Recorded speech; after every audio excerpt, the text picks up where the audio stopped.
So I posted something recently on another functional medicine page that I follow of a nurse, and he was talking about DHEA.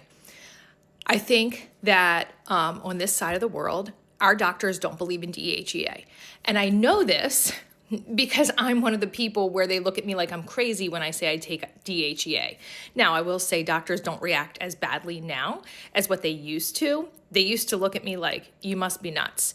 But here's what happened. So 21 years ago, when I started going to my homeopathic doctor, they tested me, my blood levels, for different things that I had never been tested for, before that moment. So I'm 43 now. So you're talking about I was 22 years old. So I was young. Obviously, everything should have been functioning appropriately, but it wasn't, because this is when I was in the hospital all the time. I hadn't gotten a period in years.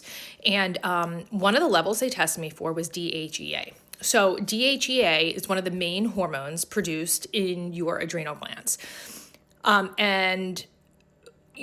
So one of these things is that what probably hurt me the most is the trauma that I had in my younger life probably affected my adrenals, which is why my DHEA was so bad. So I think like the low level, according to blood work, is like 150. That's considered like the lowest level of normal when it comes to DHEA. Mine was 3. Okay, so I was 22 years old, mine was 3. That's also one of the main makeup things of your sex hormones. So that's probably why also I literally had 0 progesterone in my body, which is why I was told that I couldn't have children at least anytime soon, because I didn't have those sex hormones, because my adrenals were shot and the DHEA was showing that. So they started me on DHEA right away. And my body has never produced it on its own since. So I take 25 milligrams of DHEA a day, but I also have it checked on, a regular basis, basically, because it does dip every once in a while. But when I say dip, it dips to 150. It doesn't dip to 3, which is probably why I was so sick.